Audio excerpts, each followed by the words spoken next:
ndagusuje kandi nguhaye ikaze. Nyita Prince Robert, umuhungu w'Imana n'abanyarwanda bumva ururimi ndi kuvuga. Ubuntu bw'Imana n'urukundo rwayo bibe ku buzima bwawe.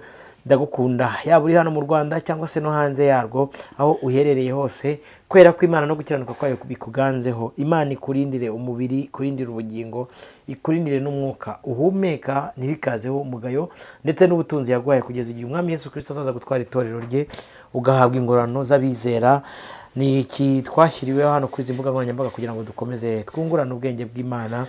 Njye n'umuvandimwe Mushumba Masengesho, reka mwakire hanyuma nawe dusuhuze ubundi twinjire mu kiganiro. Dufite topic nziza, topic ivuga ngo nuwuhe mwuka ukorera muri aba bantu batumvira Imana.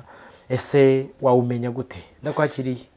Murakoze cyane, suje abantu bose badukurikiye, kuboko kwiza kw'Imana kubane namwe. Amen. Amen. Amen. Amen. Reka dusenge Imana hanyuma twinjiye mu kiganiro. Uwiteka turagushimiye kubera umunsi mwiza waremye ngo tuwishimiremo. Uyu munsi ni umunsi u Rwanda rwibukaho ubwigenge bwabonye, natwe ariko uyu ni umunsi natwe twibukaho dutekerezaho gucungurwa n'amaraso yawe, no kuba waraduhaye umwuka wawe wera ngo agendere muri twebwe, akorere muri twebwe. N'iby'imbaraga kuba waraduhishuriye ukatwiyereka, nk'uko ijambo ryawe riri rivuga ngo hahirwa umuntu utoranya ukamwiyegereza, uwo azahama, azakomera. Kandi ndabwira Uwiteka ko ari wowe buhungiro bwacu. Niyo mpamvu tugomba muri iki kiganiro ngo ubane natwe, udutsindire ibyo tuvuga n'abari ubwenge bwacu, ahubwo abari ubwenge buvuye ku Mana, mu izina rya Yesu Kristo. Amen. Amen. Amen. Guhaye ikaze mu kiganiro. Murakoze cyane. Waruvuze ngo tuganire kuri topic ivuga ngo nuwuhe mwuka ukorera mu batumvira. Reka dusome ijambo ry'Imana mu Befeso ibice 2 umurongo wa mbere. Haravuga ngo gukizwa n'ubuntu, niko titire y'amagambo ivuga ngo namwe yarabazuye mwebwe abari bapfuye muzize ibicumuro n'ibyaha byanyu, ibyo mwagenderagamo kera mukurikiza imigenzo y'iyi si, mugakurikiza umwami utegeka ikirere, ari we mwuka ukorera mu batumvira. Namwe yarabazuye, yego, abari bapfuye muzize ibyaha, ibicumuro byanyu, yego, ibyo mwagenderagamo kera mukurikiza imigenzo y'iyi si, mugakurikiza umwami utegeka ikirere, ari we mwuka ukorera mu batumvira. Kandi natwe twese twahoze muri bo, dukurikiza ibyo kamere yacu yifuza, tugakora ibya kamere n'imitima byacu byishakira. Kandi ku bwa kavukire yacu twarabo kugirirwa umujinya nk'abandi bose, ariko Imana kuko ari umutunzi w'imbabazi yaduhinduranye bazima na Kristo. Imana ishimwe. Amen. Wa mwuka wawumvise. Buriya ijambo ry'Imana dusomye mu Baroma mu bice 10 mu murongo wa 17 hatubwira ko kwizera kuzanwa no kumva.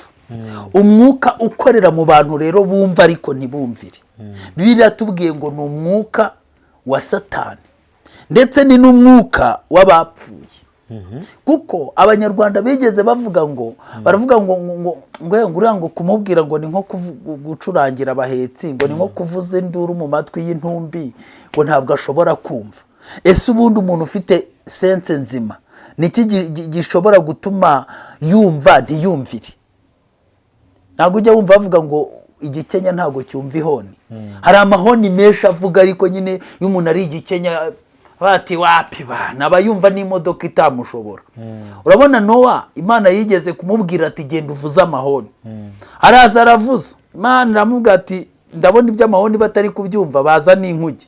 Basi ubwo banze kureba ubwo banze kumva ibivugwa, nibareba imirimo basi barahinduka. Ngo bamwe bakabyumvaho gatoya, ariko byagera akavuga ati Nowa dusanze ibi bintu ari ubusazi, bakisubirira mu byo bari barimo. Ariko Nowa arakomeza arabaza. Abumvise rero, hari abantu buriya impanda zivuzwa cyangwa se ijwi cyangwa inzogera cyangwa ifirimbi cyangwa ikindi kintu cyose kivuzwa bakumvaho gakeya, ariko mu kanya bakanamuka vuba mu nzira zabo.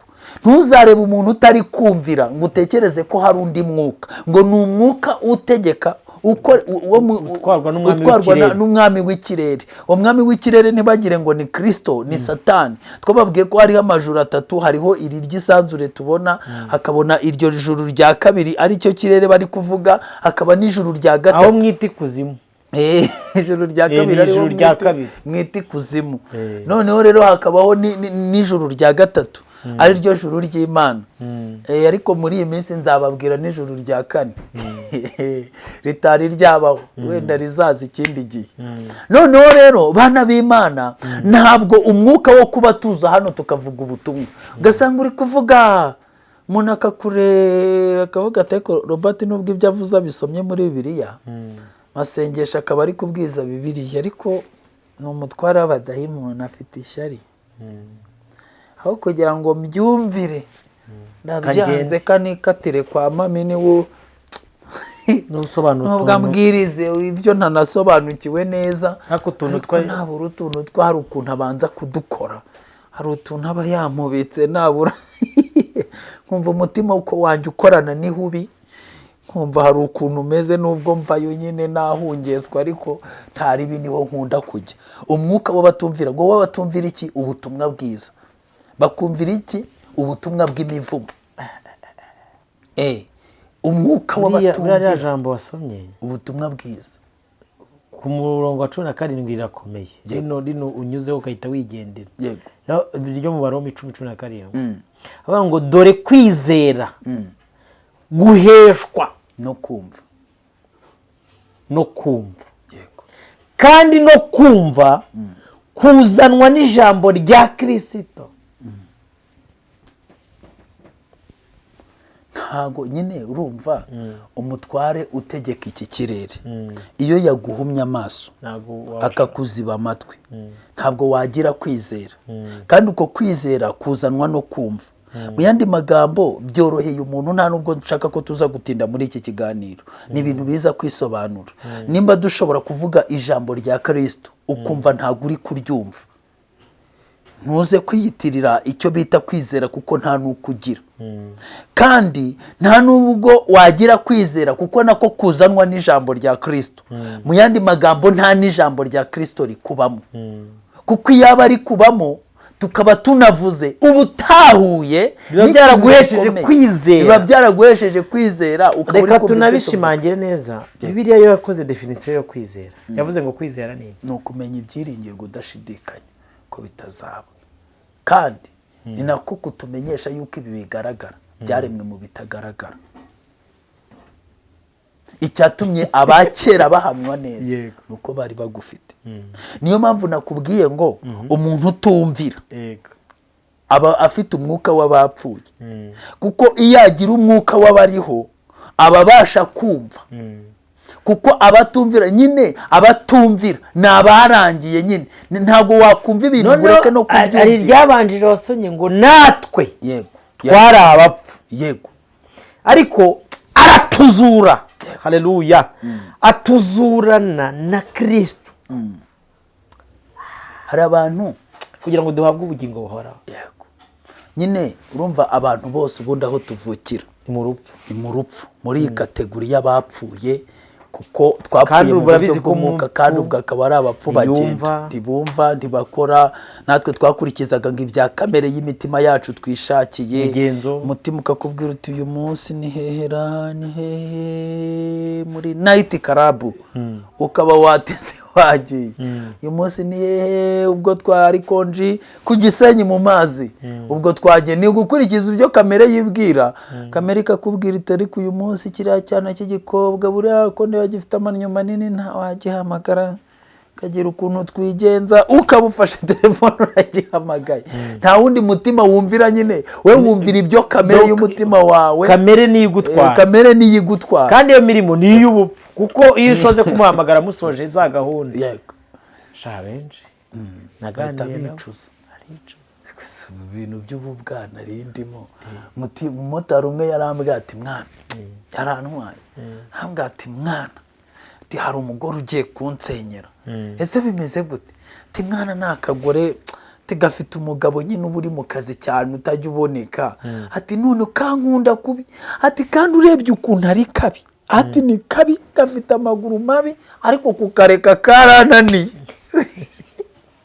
Ese bigenda gute? Ati nyine atitekereza ko ubu ngubu ndakora, narangiza nkagenda nkaparika moto, narangiza guparika moto nkamanza kujya iwako kagatunganya, narangiza nkabona gutaha gusanga atari kubonye umugore wanjye ukuntu ameze, ati ni ikizungerezi, niyo nagenda mu nzira abantu bamenye ko muca inyuma bambwira ngo ndimbwa nta n'uwabyemera ko nate umugore wanjye ngo njye gutunganya ko ateko karananiye, ateko shahari umunsi nari mpfuye se byagenze gute, ati nyine hari igihe twahuriye ahantu mu gashyamba bagishe, ati mpita nkasorezaho, ati noneho nagize nka kangahe numva irondo rimagaze inyuma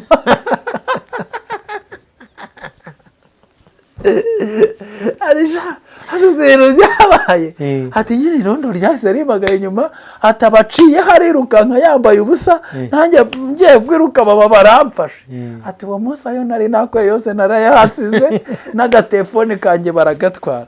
Ni none se kuba umuntu w'umugabo wiyubashye nkambona ukuze rwose wabiretse ukava muri ibyo bintu ko nta keza kabyo ngo yamwa nguza karuwe ibyo mu ishyamba kuntu biryoha ngo muri kwiba muhushura mufite ubwoba ko nibyo biryoha bwa mbere wese wanyujyana umugore wawe muri niba biryoha ukajya mu ishyamba mukabinyeshyamba zemewe ngo ya mwana ngibyo kwiba nibyo biryoha uri kumva. Donc we yarangije gufatwa byararangiye, kamere ye y'umwami utegeka ikirere yamubwato bibirere nkugejejemo nibyo kuva mu rugo mukajya mu ishyamba. Ejo twe turi kuganira rw'abatwunu abantu benshi bumva amajwi batihaguruka vano genda cara manuka kora gira bwari abantu babona abantu bari gukora bakagira ngo nibo bikoresha, ako yo muri byavuze ngo sinkikora ibyajyaga binezeza ubu nkora ibyo nikoresha. Ni nako nyine aba bantu bariho bafite ubakoresha ibyo ngibyo bakora. Umwami w'ikirere ubundi tuganire mw'abantu mutegeka, ni ukuri bano bantu mubona bafungisha abandi, yego ntago ari bo baba bari kwikoresha, ntago ari bo bikoresha. Aba bantu mubona bambura abandi ukabona umuntu yakamejeje ari kwambura kandi twe kwambura ari ikintu kibi, yego ntago ari bo bikoresha, ntago ari bo bikoresha. Aba bantu mubona aroga mugenzi we akamwica bakamushyingura, ntago ari we wikoresha. Uyu muntu wataka umugore wa mugenzi we akamusambanya rimwe kabiri gatatu, ntago ari we wikoresha. Nese yaba ari we wikoresha agasiga umugore we yemera ko ari mwiza, yemera rwose ko n'umugore we ari sawa kuruta n'uwo nguwo, aho cyamubwati we ya mbere yo kuyatahana banze cyakura mugore.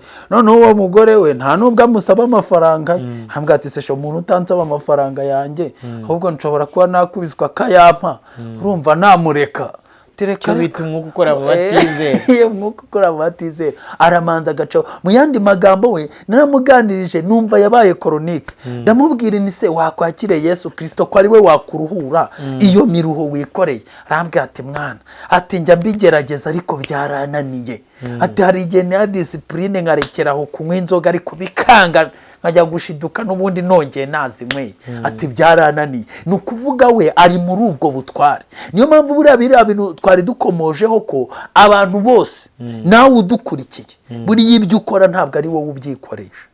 Niba atari satani ni Imana ibigukoresha. Ni ibintu bibiri, ibintu byo kwirgukekeranya kuko ngo hari ngo n'amarangamutima ngo n'ubwenge bwanjye. Ntabwo umuntu wize ari umudokiteri ubwenge bwe bumusaba kurara muri rigori, ntabwo bishoboka. Niba ari ubwenge bwawe bukora ntabwo byashoboka. Ntabwo umuntu uri kuri standard nk'iyawe uriho,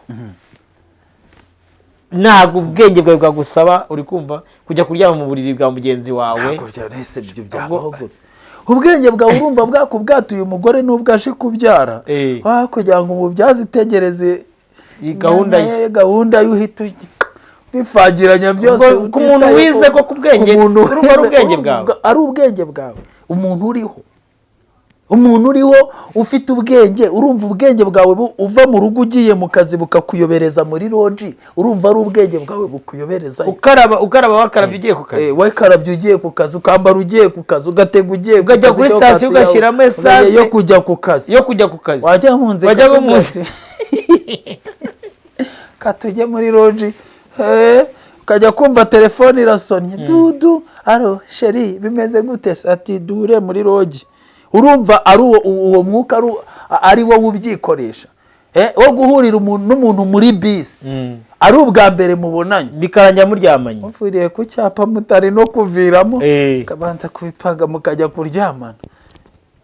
ngo hari n'abagenda babitsindagiraho hariya muri shira umuteto kuri abantu baba batsindagiranye iki akaba ari cyo kibahuza ngo akagenda yitsindagira ku wundi gahunda aha kubita unagaruka bwata aha ko numva hari umwuka uri gukora uri kutuyobora yose ikabahuza umugabo n'umugore w'abandi cyangwa umusore n'umukobwa bikarangira bafiriyemo mu cyapandi cyangwa umwe agafata nimero kaza gukora akazi bitarimo neza ashagaraye vuga ati ziragera ryari za pose ngo njye muri shambure njye muri lodge nuko nguko uwo ntago ari umwuka w'abantu bazima ni umwuka ukorera mu batumvira. Ese uyu mwuka waza mu nsengero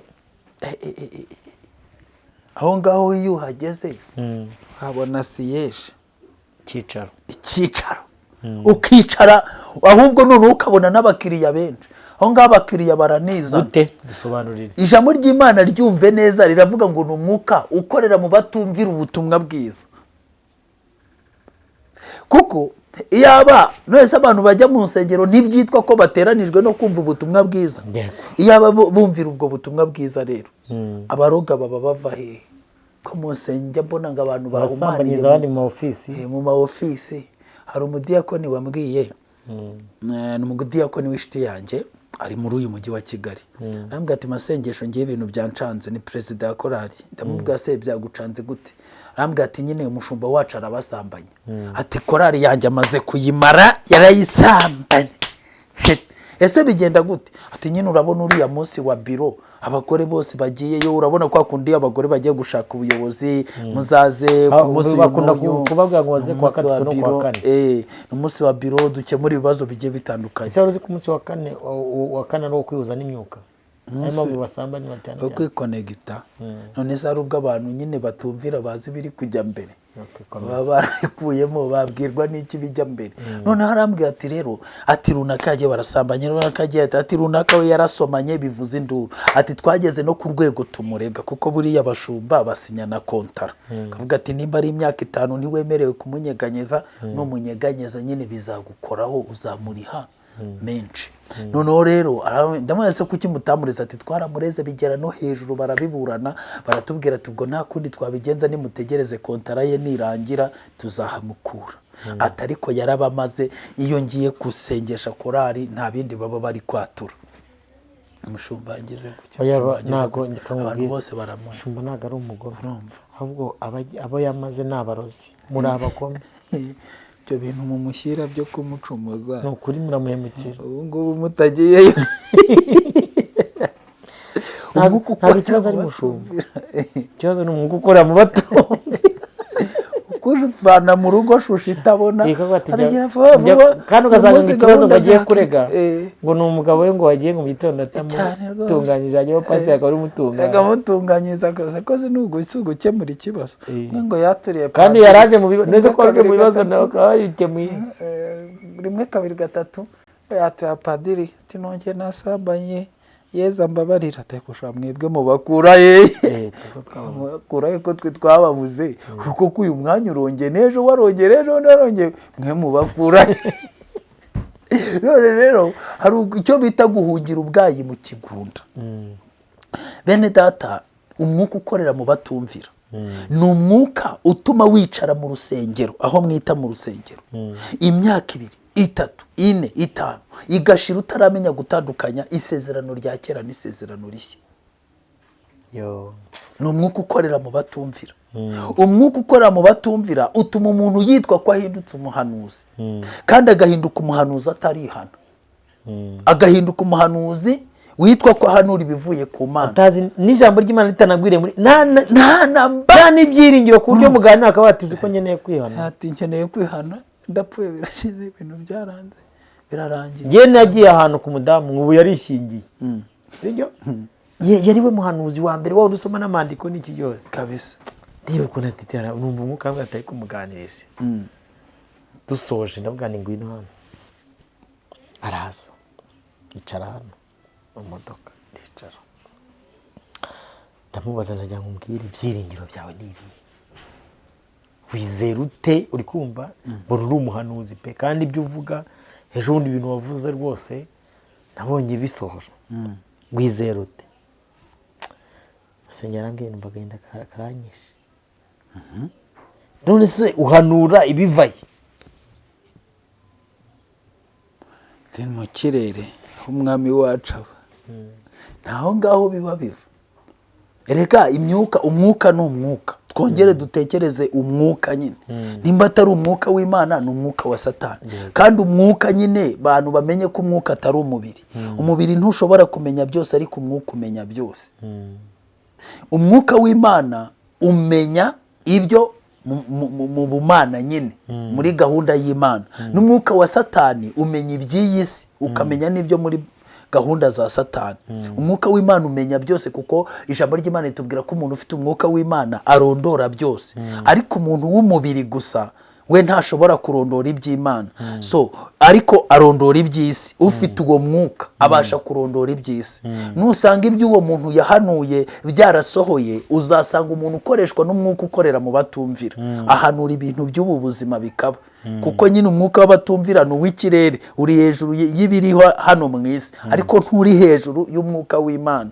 Niyo mpamvu muzabona umuntu wahanuriwe ibintu by'inaha byose bishobora gusohora kuko yabihanuriwe na wa muntu wo muri ya myuka nyine. None se hari uwo wigeze abona ahanurira agakiza ngo ubone arakijijwe? Yizeye Yesu Kristo ageze ku rugero rushyitse. So kuvuga ati hazabaho impanuka ikaba. So kuvuga tuzabona amafaranga akaboneka. So kuvuga ati ni iby'isi nyine by'inaha. Ariko twebweho iwacu ni mu ijuru. Niho dutegereje umukiza ko azava. None se ni gute umuntu buriya n'abahanuzi baduteza amatwi babanze babyumve. Ni gute umwuka w'Imana yakuzamo ugahanura ibyo bintu uvuga ko bihanura, uhanura bikanaba? Wahavuga akatira mu gusambana. Uwo mwuka ukohereza wakubwiye iby'Imana iri kuvuga, ukava mu mwuka ukohereza gusambana, ukohereza kwambura, ukohereza kwaka ibitambo, ukohereza kwesikoroka, ukohereza guteranya abantu no kubahondanisha imitwe, ukohereza gusenya ingo z'abandi. Uwo ni umwuka w'Imana gute? Uwo bawita umwuka ukorera mu batumvira. Kandi ufite icyicaro muri Satani, babyita ngo ni umwuka wa Satani. Bene data, abantu mubashe gutandukanya imyuka. Ni nako Yohana yanditse, mugenzura imyuka kuko abahanuzi b'ibinyoma baraje. Abo bahanuzi b'ibinyoma bakoresha umwuka ukorera mu batumvira. Uwo mwuka ugenda wataka umuntu buhoro buhoro. Utangira kugenda uzirura utuntu twaziraga. Ati nutu dukore nta ribi, nutu dukore nta ribi, nutu dukore nta ribi. Uko ugenda uzamuka mu rwego rw'ibyaha niko uwo mwuka ugenda wiyongera, ukazirura ibintu kugeza ku rwego ushyira inyungu zawe imbere kuruta uko ushyira iza Kristo imbere. Mu magambo make, nimba uri umuvugabutumwa, nimba uri umuhanzi, nimba uri umuhanuzi, nimba uri umuyobozi runaka, igihe cyose uzabona ushyize inyungu zawe imbere kuruta uko ushyira inyungu za Kristo imbere, uzamenye kuyoborwa n'umwuka ukorera mu batumvira. Kuko Kristo yatwohereje kumushakira icyubahiro, tukahindurira abantu kuri we, abizera bakabatizwa mu izina rye kugira ngo abategereze abinjize mu itorero. Noneho rero twebwe nimba tuje uyu munsi tugatangira kwishakira inyungu zacu, tukishakira n'icyubahiro cyacu, ubwo tayari twarangije kwadobotwa n'undi mwuka. Kuko uwadutumye na Yesu ubwe ntiyahangaye kuvuga ko yishakira icyubahiro. Yaravuze ngo nimba nishakira icyubahiro, ibyo mbabwiriza ni ibinyoma. Ariko nimba data wantumye ari we nshakira icyubahiro, ibyo mbabwiriza ni iby'ukuri kuko ukuri guturuka kuri data. Nimba rero nawe waraje hano wishakira icyubahiro, wishakira kumenyekana, wishakira inyungu zawe, ibyo uvuga ni iby'umwuka ukorera mu batumvira, ariwo mwuka wa Satani. Ariko nimba ushakira inyungu Kristo, hakaba ari nayo mpamvu dukwiriye no kubireba tukanabimenya. Umuntu ashinga urusengero ashaka iki? Ukurikije impamvu y'urwo rusengero rwawe usengeramo, ubona ari iyihe mpamvu? Ni ugushakira Kristo icyubahiro cyangwa ni ugushaka ikijya mu ikofi? Uzabimenya, uzagende usibe kabiri udatuye. Ntabwo wabonye wa mushiki wanjye wakubwiye uburyo yagiye gutura umunsi yabatijwe? Pasiteri yahagurutse mureba, aragenda ajya kureba ibyatuye mu giseke, arangije aramucyurira. Ubwo ni umwuka w'Imana. none si iyo wicaye aho hantu nk'iyo wicaye aho hantu imbere y'abo bantu bakorera imbaraga bakoreshwa n'umwuka, ni umwuka ntawe ubihakana, ni umwuka kuko hari ibyo bamenya bitamenyekana, kandi uwo mwami w'umunyamwaga nyine n'ubundi agomba kuza amenya ibitamenyekana, nta gitangaza. Ikibazo si uko baguhanuriye ibintu bikaba, ikibazo si uko baguhaye ibintu runaka, ese inyungu ziri aho hantu ziri gushakwa, iyo urebye neza uwo bazitirira niwe zigarukira. Icyo cyubahiro ubona ari icya Kristo bashaka cyangwa ni icyabo bashaka? Ese wowe ugihande? Iyo urebye ubona Kristo ari we uha icyubahiro cyangwa ugiha uwo muntu uguhagaze imbere? Rero ni ukuvuga ngo uyu mwuka ukorera mu batumvira niwe uri gukontorora amadini, niwe uri gukontorora abantu biyita ko ari abakozi b'Imana, niwe uri gutuma tuvuga iby'ukuri ariko ntimushake kutwumva, ariko ngo wa wundi uvuga iby'ibinyoma we naza, ni ukumwumvira mu gasasa n'amatapi. Umwuka ukorera mu batumvira niwe ukubwira kujya gushyigikira umuntu wuzuyemo abazimu, uri kuvuga iby'ubutumwa bwe n'ubuhanuzi bupfuye buturuka muri icyo kirere. Uwo mwuka urasaka, urabasaka ukabazenguruka mukababwira uti uriya ni uwacu, mushyigikire zira vuba vuba. Ariko washaka gushyigikira umuntu uvuga ubutumwa bwiza bwa nyabwo bwa Kristo, akavuga ati mwihorere, sigaho ibyo bintu byihorere. Washaka guhanyanyaza akaba yagukubita n'ikintu cy'ikigerageza imbere kikayandurukana, uramufasha uriya aturwanya kubera iki? Twongere kubabwira ko kugira ngo ubashe gufasha umuntu w'Imana wa nyawe, nawe ugomba kuba uri kuri standard ye. Ndasubiramo, kugira ngo ubashe gufasha umuntu w'Imana bikwemerere ubishobore rimwe, ubishobore kabiri, ubishobore gatatu. Bisaba kuba uri ku rwego nubwo utabuzi gushyomoka, nubwo waba utari kuvuga, ariko nuko umwuka umukoresha ugomba kuba ukurimo. Iyo uwo mwuka utakurimo, buri gihe uko utekereje kumufasha, umwuka ugukoreramo urakubuza. Washaka guhanyanyaza ugahita uhura n'intambara, intambara zikaza twa tundi washaka zikadukubita. Nuko nguko bigenda. Niyo mpamvu bisaba gusenga ukajya kuri standard.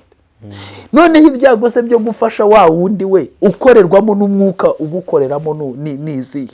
Ko nabwo hari igihe za mu bwato uri hamushenze, genda tujyane ku musozi uduhuhe, umutembagaze ibiganza byo bitobora umukoncomekamo amatiyo, ajyazana neza. Utwukoreye twoza umutima ukajya uhora ukurya ugusimbuka, wumva nyine icyo ushaka n'icyo utekereza ari ukumushyira gusa nta kindi, cyangwa se ari ugukohererezaho ibibazo n'ibindi byose, dore ko basigaye bafite n'imbaraga zo kuboherereza inzozi. Ariko rero Robert, tugeze mu gihe gikomeye, kugeza ku rwego abantu barota inzozi. Nongere mbwira abantu bitondera ikintu cyitwa inzozi zo muri iki gihe. Bwashe narabivuze, abantu baranera amabuye. Yego, ibyo urota biva muri hejuru. Kuko nk'ubu Robert, ngiye maze kugira experience y'inshuro zirenze rimwe. Dayimoni ireba umuntu ikamureba, wenda aramaze nk'igihe akurikirana Robert, uko gukurikiranye hari imyuka mibi igenda isenyuka muri we, imyuka mibi igenda isenyuka muri we. Iyo myuka ikagenda igatanga raporo ku bantu bakorana n'iyi si y'umwijima, bakaza bakamurotesha inzozi, bakamurotesha nka Robert afite nk'inkoni ari kumwirukankana cyangwa ari kumuhirika nko mu mwobo. Uri kubyumva? Noneho umuntu bugacya avuga Imana yansuye. Ubwo mwabonaga Robert avuga ubutumwa bwiza, reka urakorana na Satani na Murosa ari kumpanura mu mwobo. Azana icyuma yenda kunyita. Azana icyuma yenda kunyita. Tigena naramwiroteye ati kuva namurota sindongera. Ati kuva namurota sindongera. Silver pray. Noneho kandi kibikubwira yuko zavuye kuri abo bantu cyangwa kuri abo badayimoni. Zihita zikubwira ati genda wirebera uriya niwe wacu. Umwe yajyaga arwanya. Uriya yajyaga arwanya niwe wacu. Subirire hari, zikagenda zikongera zikagukonektayo. Izo ni imbaraga ziri guhigira Satani abashaka kumucika, zibagarura mu isenga ye. Ziri gukora. Niyo mpamvu mbasaba kubw'imbabazi z'Imana, musabe ibimenyetso bitandukanye ku Mana, musengere inzozi mubona, mumenye n'ikirere cyazo n'impamvu yazo. Wongere usenge urebe n'izo nzozi wazirose uri mu yihe mudu n'ubuhe buryo. Kubera ko nabonye satani ari kubikora mu buryo bukomeye. Icya kabiri, bafite inzozi, ubushobozi bwo kukurotesha, noneho uri nko kugwa muri wese akaba aribo baza kugutabara, uri nko mu makuba akaba aribo baza kuyagukuramo, bakakurotesha bari kugusengera akaba aribwo ubona umugisha, bakakurotesha bari kugusengera akaba aribwo ibyo nabyo barabishoboye. Satani yabaha, maze bugacya uhita uvuga uti yo reka njye kureba uriya muntu rwose, ndabona ariho ubutabazi bwanjye buri. Kumba imbaraga zaguhamagaye ziri kugukonekita, izo mbaraga zisirikira. Nyine ni umwami w'ikirere. Iyo bavuze ikirere uze kureba hejuru yawe uraza kuhabona ikirere. Ntabwo ari igitangaza uri mu kirere rero cy'u Rwanda aba ari kureba uri muri Amerika nk'uri munsi ye aho ngaho ndani. Umwuka ukorera mu kirere ugera ahantu hose, ibintu byose kandi ubireba nk'ibyambaye ubusa. Hanyuma rero niyo mpamvu bafite imbaraga zo gukora ibyo ari byo byose. Bene data, iki kintu mukitondere, iki mvuze mukitondere, kuko benshi bagiye kuzarimburwa bazize icyo. Hari n'aberekwa ngo bajya kwivuza mu barangi, bandi bakerekwa ngo bajya hehe. Ubu mbega ibintu ngo by'amayerekwa bigeze ku rwego rukomeye kandi byaragambaniwe mu rwego rwo hejuru. Nibyo biri kwica abantu, nibyo biri gushyira Satani umusaruro munini. Bene data, nshuti z'umusaraba, mwitonde. Icya kabiri, ese wowe wumva ari iyihe mpamvu utumva ubutumwa bwiza? Ni iki kibukubuza? Ni iki kibukubuza? Yaba kubusoma, yaba kubwumva, yaba kububika mu mutima wawe, yaba kubukurikiza, yaba kubuzima bwawe, kubona ari iki? Ni iki kibukubuza? Wowe iyo urebye ubona ari umwuka w'Imana ukubwira ati Babuloni, bakagusobanura Babuloni iyo ariyo, bakakubwira impinduka zabayeho mu madini, bakakwereka ibimenyetso, bakwereka preve cyangwa se ibihamya by'uko ibyo bintu ari ibintu biri satanike, bakakwereka uwo muntu kuri imbere uburyo yikonekise n'imyuka mibi, bakakuzanira n'ibimenyetso nawe ukabyibonera. Ariko imbaraga zo kubyumva no kubyakira no kubifataho umwanzuro zikanga, wumva ari imbaraga zawe. Hari n'abantu babona ibintu ariko gufata umwanzuro ngo bikaba byarabananiye. Kakubwira ati rwose mukozi w'Imana, ibyo ndabibona pe, ariko ikintu cyananiye ni umwanzuro. Kubera iki? Ni ukubera ko ukiri muri ubwo butware, ukiboshywe, ugitsikamiwe. Kwizera kuzanwa no kumva ijambo ry'Imana. Nimba ibyo wumvisha atari ijambo ry'Imana, no kwizera ufite si ukwizera kwa nyako, wizeye ibindi bintu. Yego. Imana iguha umugisha. Yego. Reka nsoreze hano ko ntabwo nshaka gukomeza gutinda. Bene data, nshuti z'umusaraba, uyu mwuka muwukontorore neza, muwugenzure, kugira ngo mubone pozisiyo mugomba guhagararamo mudatsinzwe n'uburiganya bwa Satani. Kuko uyu ni umwuka waje uri kuriganya abantu kandi uri kubarundumurira ikuzimu. Cika iyo myuka, cika ayo majwi akubwira ngo haguruka ajya hakora iki ngiki n'iki kinyuranye n'ubutware bw'Imana. Cika ayo majwi akubwira ngo guma hano ukomeze wihanganire mu bidafite umumaro, urebe ko biri kukurimbura ukabirebesha amaso yawe ariko ukaba warabuze imbaraga zo kubishingukamo. Haguruka uve muri ibyo bintu, wumva ijambo ry'Imana ry'ukuri, uryizere. Yesu niwe nzira n'ukuri n'ubugingo, ntawe ujya kwa Data atamujyanye. Ibyo kureba ngo ibishashagirana hariya, ibyo kureba ngo uriya muntu runaka se ko yangiriye gutya, ibyo kureba ngo se ko umuntu yaramfitiye umumaro, mu gihe utari wagira imbaraga zo guhomba ibyari bigufitiye umumaro byose, kubw'ubutumwa bwiza bwa Yesu Kristo, kubwo kwizera Yesu Kristo nk'umwami n'umukiza w'ubugingo bwawe, uracyari muri kontorori y'izi mbaraga y'umutegeka w'isi y'umwijima cyangwa se yo mu kirere. Ariko nagira ngo nkubwire ko iherezo rye yaciriweho, ubwo nawe niryo waba uri gusatira. Naho uyu munsi wo kugira ngo uhindukire, naho uyu munsi wo gusubiza ubwenge inyuma, wa mukobwa we, buriya ntago ari umwuka w'Imana ukubwira ngo jya gusura umusore muri ghetto, ubizi neza ko nta n'undi muntu babana cyangwa se wijyanye kuriya. Nubwo uririmba muri korali, nubwo ukijijwe, nubwo watona, nubwo ukora iki, ntabwo ari umwuka w'Imana ukujyanayo. Wa musore wese, umwuka w'Imana ukubwira ngo usambanye abo bakobwa cyangwa ujye mu bagore b'abandi kandi wowe ukiri n'umusore. Ndagira ngo mbikubwire, ntago ari umwuka w'Imana. Nubwo wabuzuga ukipfukamisha, nese kuza ugapfukamuka, hari abaza bagasaba imbabazi banarira bake ngo barihanye, ariko ejo bagasubirayo. Ikikubwira ko rero atari umwuka w'Imana, none se umwuka w'Imana utaguha kunesha no kuzibukira, uwo ni mwuka nyabaki.